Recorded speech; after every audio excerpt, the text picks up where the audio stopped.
What's good, everybody? Welcome to BeerBiceps again. I've got another ketogenic recipe for you guys today. Today we're making a delicious crispy roasted chicken. Now this is a slightly high cal recipe, but keep in mind ketogenic diets are all about super low carbs, high fat and medium protein. So let's go. Bare essentials, starting with salt and pepper.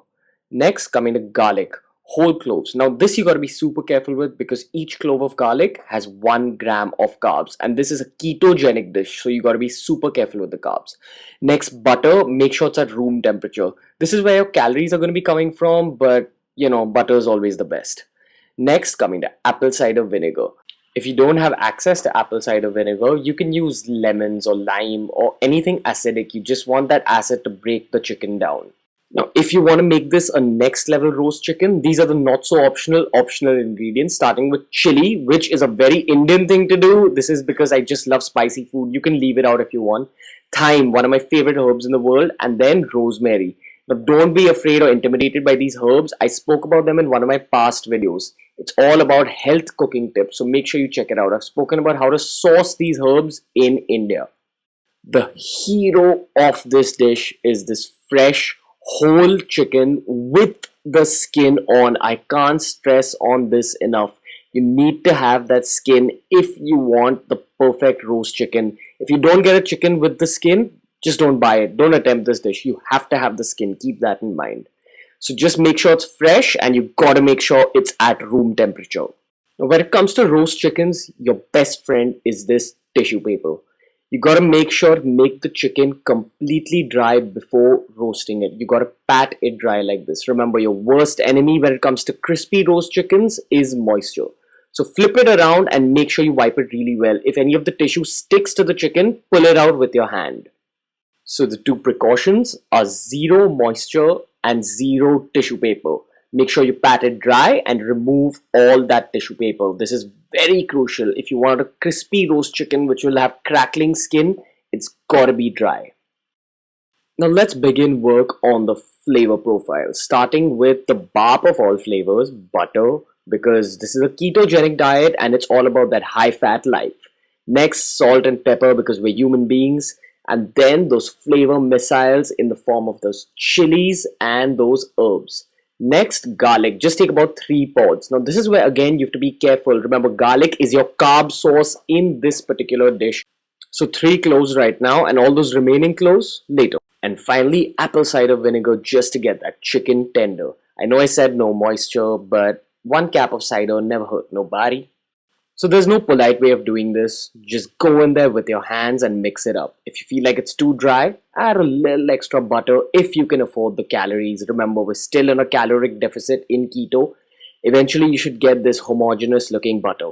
Okay, now when you're roasting a chicken, you gotta keep in mind that the breast cooks really fast, but the rest of the chicken takes a little while. So there's always that chance for the breast to overcook. So to make sure it doesn't overcook, this is what you do. So you take a spoon and separate the skin from the flesh very carefully. Remember, you don't want to tear up the skin. And make sure you do it for the other side as well. Remember, go as deep as you can into that chicken breast. The next step is to take that Super Saiyan butter, take a generous amount and stuff it under the skin. Now what this will do is that when the chicken's cooking, this butter will melt and automatically baste your chicken. Basting meat is basically what those chefs do, where they take a spoon of fat and just pour it over roasting meat. So this is like an automatic fat pour. So make sure you get it into the other side as well, and then just make sure the butter spreads really well all over that chicken breast. Also, you've got to make sure that you have enough butter to massage the entire body of the chicken, including the wings, the legs, the underside, everything. Also, try putting some inside. Okay, now traditionally the next step is done with kitchen twine, but we're not British, we're Indians and we have toothpicks at home. So I'm going to go with a toothpick and just make sure I kind of tie those chicken legs just to keep the opening of the chicken open. And the second toothpick I'm going to insert just under where we made those holes with the spoons. Okay, next step. In a cold oven, you can go in with whole garlic pods with the skin on. When these roast under all that chicken fat, they become this delicious sweet pods of garlic. Just put a splash of olive oil to get it going. Next step, you gotta preheat the oven to 200 degrees Celsius. Remember, while roasting any meat, preheating the oven is a super important precaution. Once your oven's nice and hot, you can go in with that beauty. Just make sure it's at room temperature before placing it into the oven, otherwise, it won't cook properly. So just let it sit in the oven for about 60 minutes at 200 degrees. But a better indicator whether it's done or not is to go by the color of the skin. So after 60 minutes, your chicken should look something like this. Oh, just look at that baby. So just look out for this color. It's a very good indicator of the chicken, but nothing works as well as a meat thermometer.